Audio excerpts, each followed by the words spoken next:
Usa, Senhor, a vida da nossa irmã Janilza. Usa, Senhor, a vida da nossa irmã Jéssica, para que sejam, Senhor, usadas por Ti, sejam Teus instrumentos para a honra e glória do Teu nome. E abençoa, Senhor, a estas crianças para que tenham nos seus coraçõezinhos a semente de Cristo, a semente do Teu santo evangelho plantada, e que ela floresça para que, Senhor, sejam Teus servos, Tuas servas, muito em breve. É o que te pedimos em nome de Jesus. Amém e amém. Podeis ir, queridos. E nós aqui no templo, neste momento, ficamos então com a palavra do Senhor.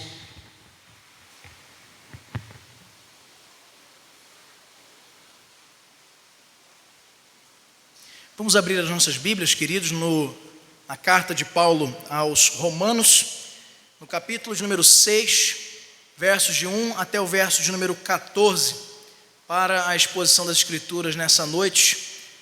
Carta de Paulo aos Romanos, capítulo de número 6, versos de 1 a 14.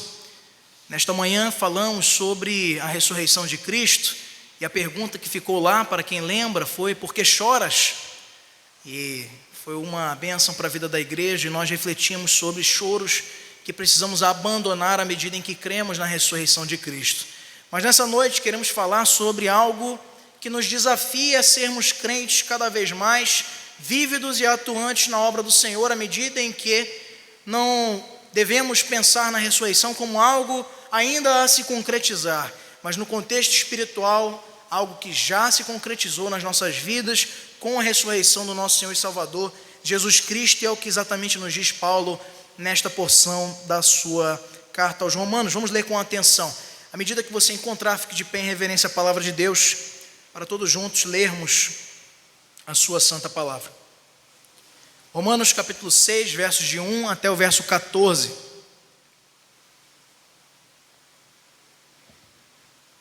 O que diremos, pois? Permaneceremos no pecado para que seja a graça mais abundante? De modo nenhum. Como viveremos ainda no pecado nós, os que para ele morremos? Ou porventura ignorais que todos nós que fomos batizados em Cristo Jesus, fomos batizados na sua morte? Fomos, pois, sepultados com ele na morte pelo batismo, para que, como Cristo foi ressuscitado dentre os mortos pela glória do Pai, assim também andemos nós em novidade de vida. Porque se formos unidos com ele na semelhança da sua morte, certamente seremos também na semelhança da sua ressurreição, sabendo isto, que foi crucificado com ele o nosso velho homem, para que o corpo do pecado seja destruído, e não sirvamos o pecado como escravos. Porquanto quem morreu está justificado pelo pecado. Ora, se já morremos com Cristo, cremos que também com ele viveremos, sabedores de que, havendo Cristo ressuscitado dentre os mortos, já não morre, a morte já não tem domínio sobre ele. Pois quanto a ter morrido, de uma vez para sempre morreu para o pecado, mas quanto a viver, vive para Deus. Assim também vós, considerai-vos mortos para o pecado, mas vivos para Deus em Cristo Jesus. Não reine, portanto, o pecado em vosso corpo mortal, de maneira que obedeçais às suas paixões. Nem ofereçais cada um os membros do seu corpo ao pecado, como instrumentos de iniquidade, mas oferecei-vos a Deus, como ressurretos dentre os mortos, e os vossos membros a Deus como instrumentos de justiça, porque o pecado não terá domínio sobre vós, pois não estáis debaixo da lei, e sim da graça. Feche seus olhos, vamos orar ao Senhor mais uma vez. Senhor Jesus, nessa noite nos ajuda, Pai, a entendermos os Teus recados, a Tua mensagem aos nossos corações, e termos, Senhor, iniciativa de deixarmos o nosso velho homem, a nossa velha criatura para trás, no passado, pois Tu certamente nos transformaste, nos mudaste, Senhor, a sorte, as vestes, nos fizeste Teus filhos, e portanto, Senhor, usa essa palavra, usa, Senhor, apesar de mim, que sou pecador, para que toda a Tua igreja seja edificada, seja abençoada, e saia nesta noite com o coração ardente pelos compromissos que a Tua palavra nos exige assumir. É isso que te pedimos em nome de Jesus. Amém. Podem sentar, queridos. Vivendo a ressurreição hoje. Chegado o tempo de celebrar a Páscoa, como estamos hoje, celebrando na nossa igreja, na IPA, lembramos da inauguração da nova aliança em Cristo, que nos legou com a sua morte e ressurreição, um novo momento de vida, uma nova condição para a nossa realidade. E é comum pensarmos muitas vezes sobre a natureza do novo corpo de Cristo, aquele ressurreto, como vimos na manhã aqui, quando pregávamos sobre o texto lá de João capítulo 20. Geralmente os crentes se tomam atônitos e surpresos com as coisas fantásticas que o corpo glorificado e ressurreto de Jesus era capaz de fazer, como, por exemplo, passar por paredes, entrando em quartos trancados onde não havia chaves, e ele entra lá e encontra-se com seus discípulos, como está em João 20, 19 até 31. Ou então, quando Jesus aparece e desaparece em poucos instantes, com uma natureza física diferente de ressurreto que estava, como está lá em Lucas 24, 31. Ou, quem sabe você pode pensar no corpo glorificado, ressurreto, na característica gloriosa, resplandecente, como Jesus nos mostra em Mateus 13, 43, em Mateus 17, 2 e também em Atos 9, 3, quando encontra-se com Saulo no caminho de Damasco. E então Saulo o vê glorificado na sua natureza ressurreta, ali naquela caminhada. Grande parte do nosso pensamento, meus irmãos, sobre a ressurreição engloba uma perspectiva sobre o futuro, sobre coisas que ainda não aconteceram nas nossas vidas. E erradamente nós somos levados muitas vezes a imaginar a ressurreição como um fato apenas experimentável na vida cristã, na ocasião da eternidade. Que nós lemos os 14 primeiros versículos, após ele abordar nos capítulos anteriores alguns temas também importantes, como o teu Cristo ressuscitou, portanto você também precisa se comportar, se portar e viver como alguém que ressuscitou. E não apenas na perspectiva da eternidade, ansiando por essas coisas fantásticas que o corpo glorificado de Jesus poderia fazer, mas ansiando praticar e viver como um ressurreto hoje. Observemos nesse sentido, queridos irmãos, o que o apóstolo Paulo, nessa carta aos Romanos, do capítulo 6, 1 a 14, nos ensina sobre a vida em Cristo após a ressurreição e como nós devemos viver essa nova realidade. Em primeiro lugar, Paulo nos apresenta a realidade da morte para o pecado. Como, você perguntaria a mim, pastor, como eu poderia viver como um ressurreto hoje, morrendo para o pecado? Na verdade, não sou eu que te respondo isso, mas Paulo, e antes dele o Espírito Santo que o inspirou para escrever e registrar a carta aos Romanos. Vamos ler novamente esses 2 primeiros versículos desse capítulo 6, aí exibido na tela, para você acompanhar comigo. O que diremos, pois? Permaneceremos no pecado para que seja a graça mais abundante? De modo nenhum. Como viveremos ainda no pecado nós, os que para ele morremos? Primeira coisa, para viver ressurreto hoje, para viver na tua vida a ressurreição hoje, você tem que andar todos os dias morrendo para o pecado. Paulo inicia esse trecho de uma forma contundente, desafiadora, questionando-nos se devemos continuar no pecado para que a graça de Deus abunde. Ele cria uma espécie de tribunal com objeções. Lendo alguns comentários a esse respeito, nós vimos grande parte dos comentaristas bíblicos associando essa estratégia paulina de fazer perguntas e ele mesmo responder como uma estratégia de tribunais. E eu sou suspeito para falar sobre isso, né? Porque trabalho no direito. Mas pense comigo, olha só. Ele está escrevendo e dizendo, já antecipando perguntas que os romanos poderiam fazer a ele. Porque antes do capítulo 6 ele está falando que a graça superabunda sobre o pecado. E que nós não vivemos mais a nossa vida regida pela lei, mas pela graça. Como ele repete aqui no capítulo de número 14, porque o pecado não terá domínio sobre vós, pois não estáis debaixo da lei, e sim da graça. E aonde abunda o pecado, superabunda a graça. E alguém poderia perguntar na igreja de Roma: tá, Paulo, quer dizer então que eu vou pecar agora mais que abundantemente, porque aí vai ter mais graça ainda na minha vida? E ele responde logo de cara aqui: vamos permanecer no pecado para que a graça seja mais abundante? De modo nenhum. Ele já responde essa primeira objeção.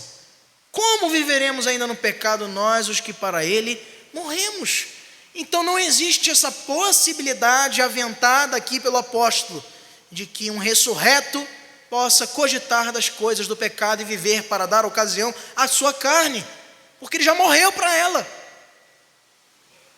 Quem é morto não tem mais como nem sequer decidir, não é? Vender, comprar, não tem mais como, morreu. O comentário de João Calvino sobre a carta aos Romanos nos lembra que a ressurreição de Cristo não é apenas uma doutrina para ser crida, mas é uma realidade que demanda uma resposta nas nossas vidas. Nós devemos, meus irmãos, compreender que nós todos, inclusive eu, fomos libertos da escravidão do pecado pela morte e pela ressurreição de Cristo. Ponto. Isso é um fato. Mas isso deve se refletir em nós, numa vida santa e separada de todo e qualquer pecado. Isso significa que o cristão se relaciona diferente com o pecado. Você vai me dizer: pastor, mas ainda tem pecado em mim. De vez em quando eu ainda quero, não é? Incorrer de novo naquela falta, naquele pecado, naquele erro. Eu oro sinceramente pedindo ao Senhor que me livre disso, e no outro dia eu tenho vontade de novo de pecar. Eu acompanho um jovem por via telefônica, já não mora mais aqui conosco, mas é um grande amigo, e eu tenho diariamente recebido pedidos de orações dele. Ele diz: meu irmão, ore por mim, porque hoje eu acordei com um desejo imenso de pecar. A gente fica pensando: será que você é um crente? Pois eu te digo, é um dos homens mais tementes ao Senhor que eu conheço. E todo dia ele acorda e me manda logo uma mensagem cedo: meu irmão, ore por mim, porque hoje eu estou com um desejo imenso de pecar. Sabe por quê?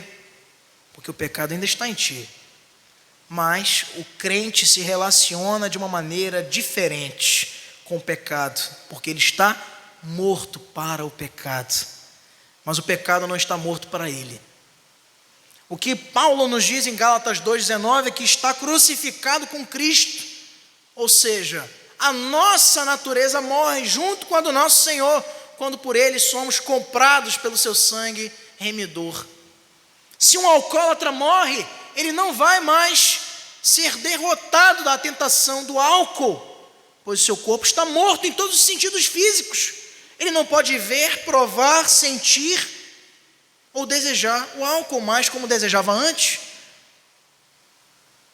Mas há quem diga que ainda um cadáver se mexe de vez em quando, com reflexos dos nervos e de gases que estão ainda trafegando até um certo tempo no seu corpo, até que ele se decompõe e fique só os ossos. Enquanto tem carne, enquanto tem músculo e tem nervo, de vez em quando dá mexe. É por isso que em necrotérios, uma pessoa que trabalha lá não pode ter medo de vez em quando mexer uma caixa daquela. Mas não é que o cara está voltando dos mortos, não. É porque mexer uma perna ali são impulsos elétricos dentro do nosso corpo. Isso é uma realidade cientificamente comprovada. Não é sobrenatural, não é nada fantasmagórico também. Em Jesus Cristo, nós morremos para o pecado, a fim de que não desejemos mais permanecer no pecado, e não no pecar nunca mais. Você vai pecar, querido irmão, você vai pecar, querida irmã, algumas vezes ainda na tua jornada, mas o que te diferencia é que por estar morto para essa realidade de pecado, você não anda mais desejoso dele, mas anda sempre preocupado com a tua condição. Você não consegue mais, em palavras simples, pecar em paz. Você não consegue mais, porque você morreu para ele. Tem um impulso de vez em quando do cadáver, mas você logo se lembra da tua realidade. Eu não estou morto, eu estou vivo, ressuscitei com Cristo. Estou morto para o pecado, mas vivo para o Senhor. Então esse pecado vai paulatinamente deixando de ser dominante na tua vida a partir do momento em que Cristo te compra, te regenera, te salva e te transforma. Isso faz toda a diferença. Em outras palavras, meus irmãos, a justificação pela fé, que é uma das doutrinas basilares da fé reformada, não é apenas uma questão legal entre Deus e nós, aonde Cristo coloca o seu sangue derramado no Calvário e diz: está paga a conta. Não é só isso que significa a justificação, ou seja, tirar a nossa culpa do pecado. A justificação também nos dá vida. Paulo repete isso em Romanos 5,18, nessa mesma carta. E se nós estamos em Cristo, nós somos identificados com Ele.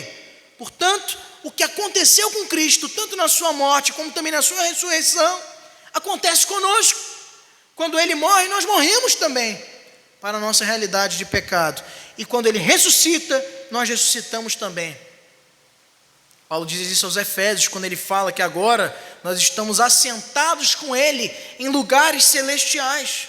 Está lá em Efésios capítulo 2, de 1 a 10. E também em Colossenses 3, de 1 a 3. Em função dessa ligação viva com Cristo, nosso Senhor, o cristão se relaciona diferente com o pecado do que um ímpio. O ímpio, ele comete pecado e se alegra, e se louva disso. Olha, fulano, está vendo aqui no meu celular? Essas aqui são minhas 4 amantes. Eu sou o cara. Isso é um ímpio falando.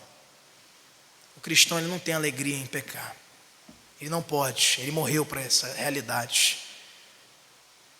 Toda vez que ele peca, ele se sente sujo e rapidamente se volta para o Senhor e se arrepende, confessa o seu erro. E por ele é limpo novamente. Porque se confessarmos nossos pecados, Ele é fiel e justo para nos purificar e nos lavar de toda a nossa iniquidade.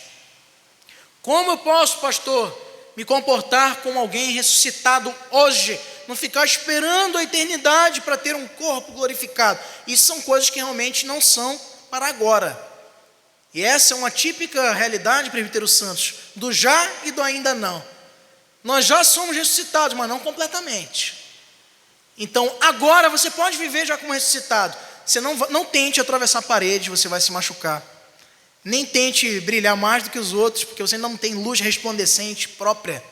E também você não pode aparecer e desaparecer em instantes, como Jesus nos mostra ali no Evangelho, no relato após a sua ressurreição.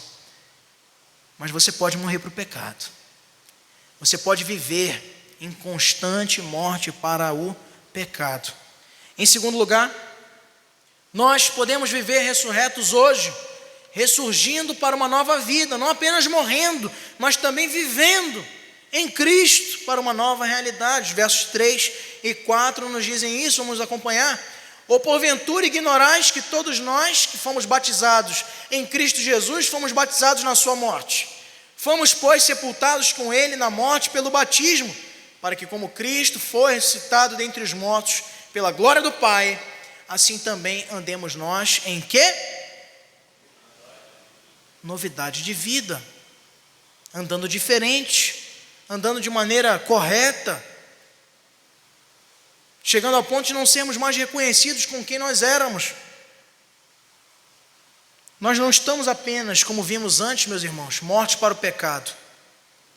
Nós também estamos vivos em Jesus Cristo. Nós fomos ressuscitados dentre os mortos e agora andamos no poder da ressurreição de Cristo.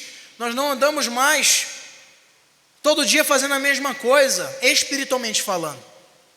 Não estou falando aqui de rotina. Pastor, então estou pecando, porque todo dia eu acordo 7 horas, tomo meu café às 7h30 e depois levo as crianças para a escola às 7h40. Não, isso aí é rotina, não tem nada a ver. Estou falando espiritualmente. Você não faz as mesmas coisas sempre espiritualmente, ou seja, você não vive mais praticando pecado dia sim, dia também. Você peca e se arrepende, porque você é uma nova criatura, você anda em novidade de vida. Nós fomos ressuscitados dentre os mortos e agora andamos no poder da ressurreição de Cristo. Paulo disse aos Gálatas no capítulo 2, versos 19 e 20, estou crucificado com Cristo, logo já não sou eu quem vive, mas Cristo vive em mim. E esse viver, vivo pela fé no Filho de Deus. O viver que tenho na carne, vivo pela fé no Filho de Deus. O viver de hoje, de aqui, de agora, não é uma ressurreição para você desfrutar num tempo inatingível. Quando Jesus voltar, é hoje, vivendo em novidade de vida. O apóstolo Paulo nos ensina aqui, meus irmãos, com a realidade do batismo, que nós fomos batizados na morte de Cristo. E assim como Ele ressuscitou dentre os mortos, também nós devemos andar em novidade de vida. Essa imagem do batismo é uma representação muito poderosa e também simbólica para a igreja cristã. O batismo não nos salva, mas ele sela, ele é uma representação de alguém que morreu para si, para viver para Deus.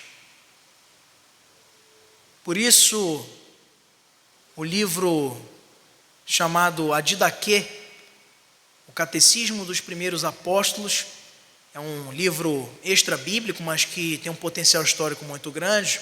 Ele nos ensina que não deveria ser ministrada a água do batismo de maneira repentina para uma pessoa, ou seja, é preciso que se acompanhasse aquela pessoa durante algum tempo, para que não se corresse o risco de estar ministrando a água do batismo de maneira inadvertida, contra alguém que realmente ainda não tem consciência, maturidade para professar sua fé no Senhor.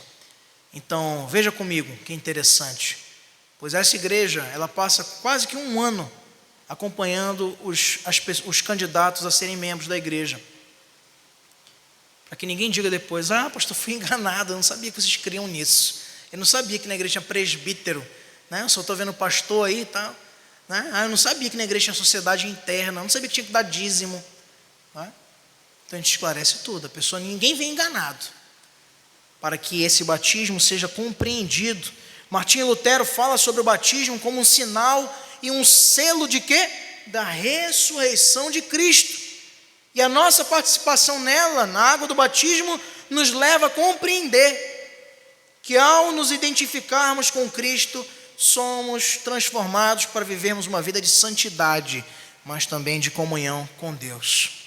Edmund Clowney destaca que Pedro usa uma palavra em comum na sua primeira carta, 1 Pedro 2,21, quando diz que Cristo nos fornece no seu próprio sacrifício um exemplo para que possamos seguir os seus passos.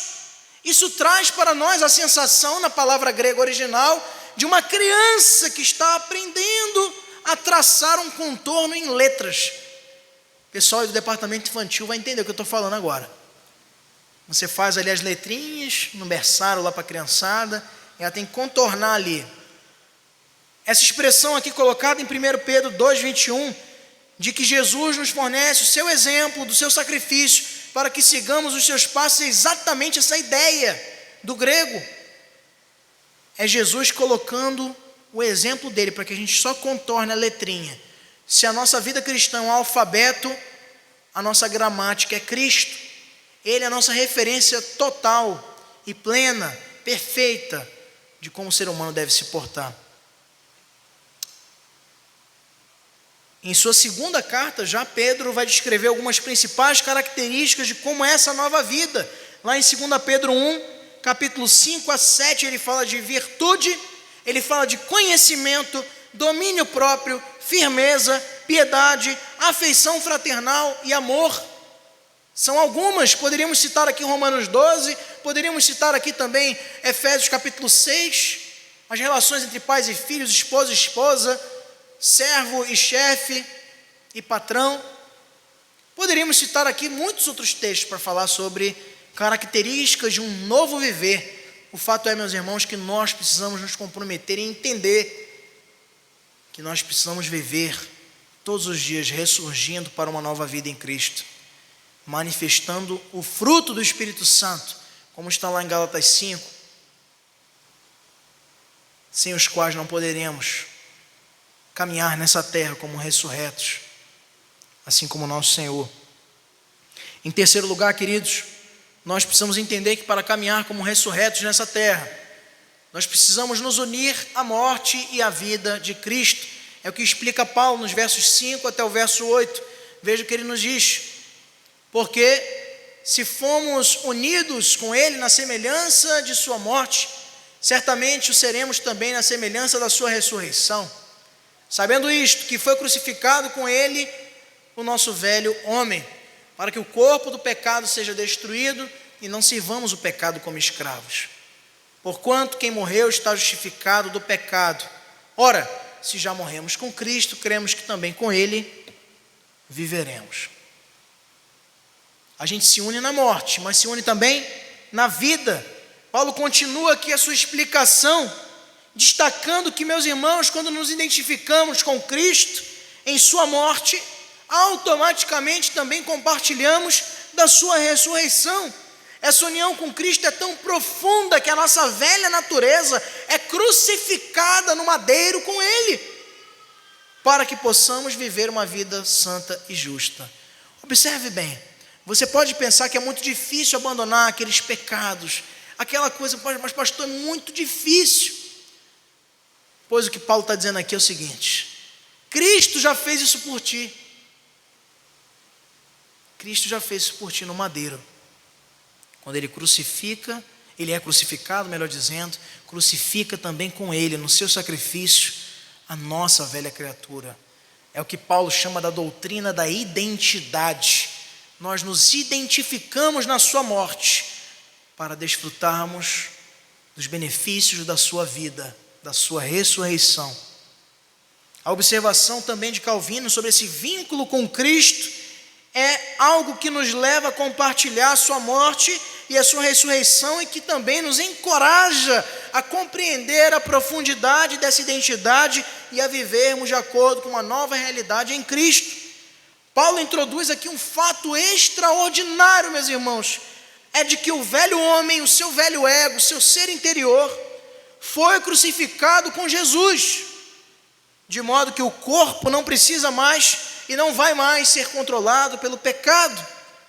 Esse termo destruído aqui de Romanos 6,6 não significa aniquilado. Como eu falei inicialmente, você ainda tem pecado na tua realidade. Ele não é uma aniquilação, é extermínio do pecado. Isso já ser a glorificação, é o último estágio. Aqui na santificação é o pecado morrendo. Mas a palavra que ele usa aqui em Romanos 6,6, veja comigo, quando ele diz que, sabendo isto, que foi crucificado com ele o nosso velho homem, para que o corpo do pecado seja destruído. Esse destruído aqui, na tradução grega, significa desativado. É como um software do seu computador que está lá, mas você não usa mais. Você não sabe nem como é que chega lá no programa, mas está lá. O pecado está aí, mas você não usa mais. Ele não é mais uma realidade que te controla, que te prende, que te escraviza, porque se tornou ineficaz. Essa mesma palavra grega também é compreendida por desobrigada, que está lá em Romanos 7,2. Quando um marido de uma mulher falece, ela se vê desobrigada dele quanto à lei, e então ela é livre para se casar novamente. É essa ideia, entendeu?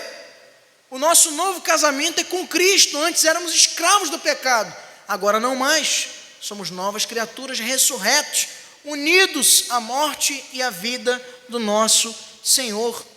A partir desse momento existe uma mudança no nosso relacionamento. A lei continua a existir, mas não exerce mais autoridade sobre aquela mulher cujo esposo faleceu, pois ele está morto. O pecado para nós está morto.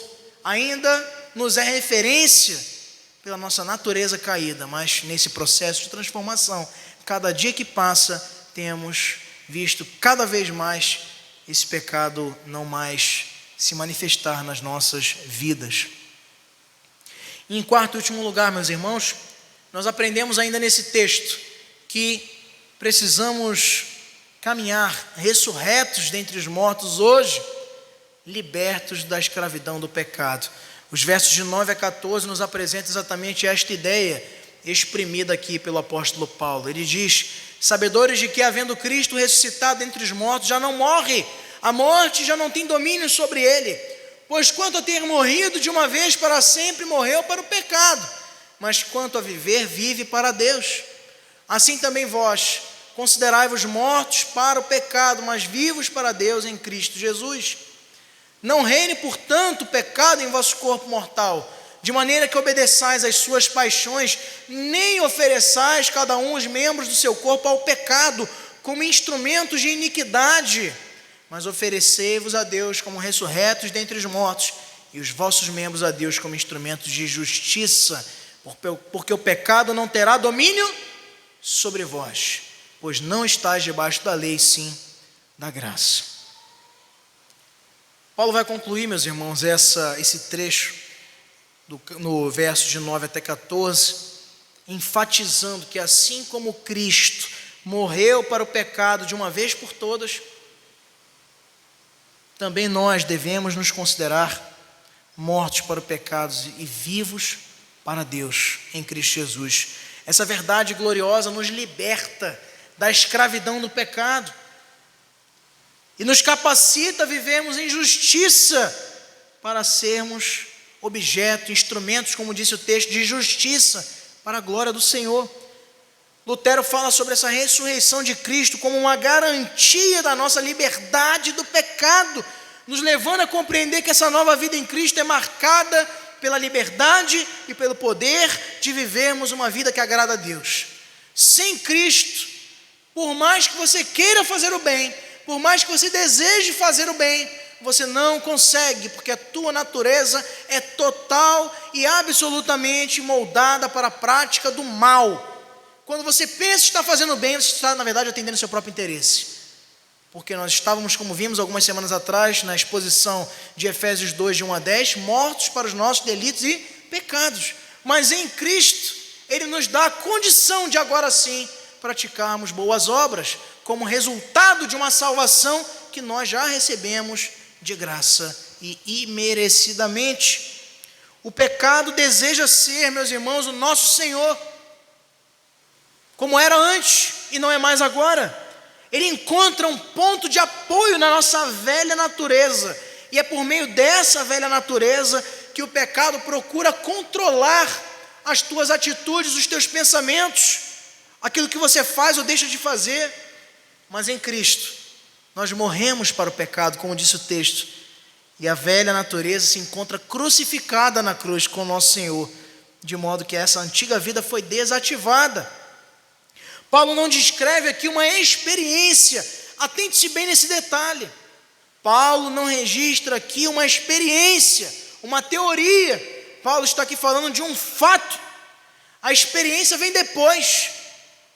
É um fato histórico que Jesus morreu na cruz, sim ou não? Sim ou não? Também é um fato histórico que o cristão que morre em Cristo está justificado do pecado, como está no verso 7. Não está livre para pecar, para dar ocasião ao pecado. Ele diz: de modo nenhum, como declaram falsamente os adversários de Paulo, livres do pecado, mas não para a licenciosidade, mas para uma vida santa diante do nosso Senhor. O pecado e a morte, queridos, eles não exercem mais domínio algum sobre Cristo. Nunca exerceram. E nós estamos em Cristo, como seus filhos, como membros do seu corpo. E se nós estamos em Cristo, cujo poder e autoridade esmagam o pecado e a sua autoridade também sobre nós, nós também, por sua vez, não somos mais servos desse antigo senhor chamado pecado. O último inimigo a ser vencido chama-se morte, não pecado. O pecado já foi vencido.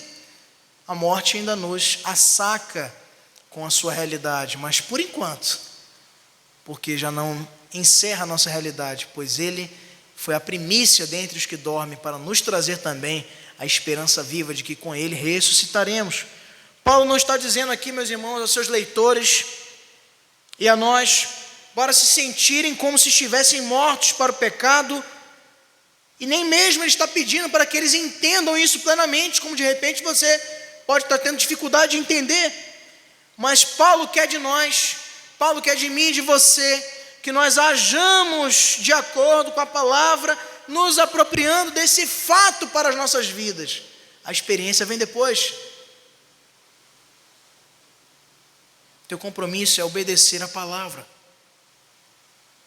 Não é alcançar as máximas teologias sobre a expiação, sobre o pecado e sobre a soteriologia. E por isso ele diz aqui que nós não devemos entregar os nossos corpos para dar ocasião às nossas paixões, à nossa carne. Por que o Senhor deseja que nós entreguemos a Ele o nosso corpo? Em primeiro lugar, porque o corpo do cristão é um templo de Deus. O Senhor quer usá-lo, então, como templo para a sua glória. Está lá em 1 Coríntios 6, 19, 20, Filipenses 1, 20 e 21. No entanto, Paulo escreveu que o corpo também é um instrumento de justiça, uma arma para Deus. Romanos 6, 13. O Senhor deseja usar o teu corpo, a tua vida física, para cumprir os propósitos que Ele tem estabelecido. Nós temos bons exemplos bíblicos sobre isso. Quer ver só? Deus usou um cajado na mão, membro, de Moisés, e conquistou o Egito com os seus sinais, libertando o seu povo do cativeiro. Ele usou uma funda na mão de Davi para derrotar o gigante filisteu. Ele usou os pés consagrados de Paulo, membros, e levaram a ele de uma cidade a outra, e usando também os seus lábios para proclamar o evangelho a muitas nações. Os olhos do apóstolo João foram usados pelo Senhor para receber visões do futuro. Seus ouvidos escutaram a mensagem de Deus, e as suas mãos escreveram tudo em um livro que se encontra ao nosso dispor, chamado Apocalipse. No entanto, meus irmãos, Paulo ele não coloca aqui por acaso essa advertência para que nós não coloquemos os nossos membros, o nosso corpo, para dar ocasião às nossas paixões, à nossa carne. Porque nós podemos também encontrar inúmeros relatos bíblicos nos quais os membros do corpo foram usados por grandes servos de Deus para propósitos pecaminosos. Os olhos de Davi voltaram-se para a esposa que não era sua. A sua mão, ou a sua mente, melhor dizendo, planejou uma conspiração perversa para encobrir o pecado do seu adultério. E a sua mão assina covardemente a ordem para matar o marido dessa mulher, Urias. Quando lemos o Salmo 51, nós vemos que o corpo todo de Davi foi afetado pelo seu pecado.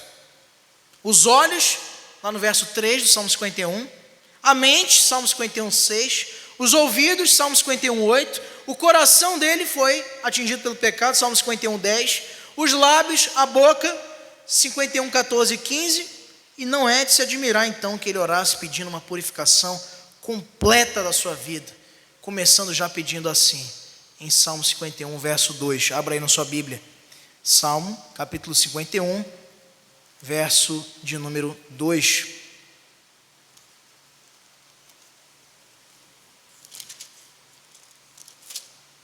Lava-me, vamos ler todos juntos? Lava-me completamente da minha iniquidade e purifica-me do meu pecado. Porque os membros, sim, podem ser usados para propósitos que desonram o nome do Senhor. Mas nós não fomos chamados para isso, queridos. E por isso, nós precisamos caminhar ressurretos hoje, libertos completamente da escravidão do pecado. Como é que você faz isso? Você vai me perguntar, pastor, e na prática, como é que eu vou fazer isso? Confessando todos os dias a tua iniquidade diante do teu Pai, em secreto, buscando que Ele transforme a tua vida e diariamente te faça mais parecido com Ele, menos parecido contigo. Isso é uma construção e é um processo que se chama santificação. Concluindo, meus irmãos, a ressurreição de Cristo não é apenas uma doutrina a ser crida, mas é uma realidade poderosa que transforma as nossas vidas, que nós possamos compreender hoje a realidade profunda dessa verdade e vivemos em conformidade com uma nova vida que nós temos em Cristo. É precisamente pela graça do Senhor, pela graça do nosso Deus, que nós nos oferecemos a Ele, para sermos usados por Ele como instrumentos de justiça. Paulo provou que não somos salvos pela lei, mas também não vivemos sob essa lei. O fato de sermos salvos pela graça não pode ser para você, não pode ser para mim, não pode ser para nenhum genuíno cristão uma desculpa para viver dando ocasião ao pecado. Mas antes, a salvação que nos foi dada de graça é mais um motivo que deve mover o teu coração a viver uma vida de obediência ao Senhor. Que a ressurreição de Cristo seja na tua vida um fundamento, uma força motriz da tua jornada espiritual, te capacitando a viver em santidade e comunhão com o Senhor. Porque afinal de contas, nós somos chamados, meus irmãos, para viver a ressurreição hoje, vivendo a ressurreição aqui e agora, não amanhã, não no ano que vem, quando celebrarmos de novo a Páscoa, mas a partir do momento que você sair dessa igreja, ou aqui dentro ainda, vivendo uma vida de entrega, de submissão, de compromisso e de identidade. Se você serve a Cristo, morra com Ele naquela cruz para toda e qualquer iniquidade que antes governasse a tua vida. Se você serve a este Cristo, ressuscite com Ele também para uma nova vida que Ele tem preparado para nós. Se você essa noite veio aqui com esse propósito no teu coração, ou quem sabe desnorteado, quem sabe sem uma direção para isso, desiludido, ou até mesmo já tendo desistido, Cristo nos convida para hoje entregarmos a nossa vida a Ele, sabedores de que todo o poder dessa operação de morte da tua velha natureza e de ressurreição da tua nova condição em Cristo é um trabalho que está nas mãos dEle. Você não tem que fazer mais nada a não ser crer e confessar, e certamente serás salvo. Feche teus olhos nesse momento, vamos orar mais uma vez ao Senhor. Nosso Deus, nosso Pai, nós queremos viver a ressurreição hoje.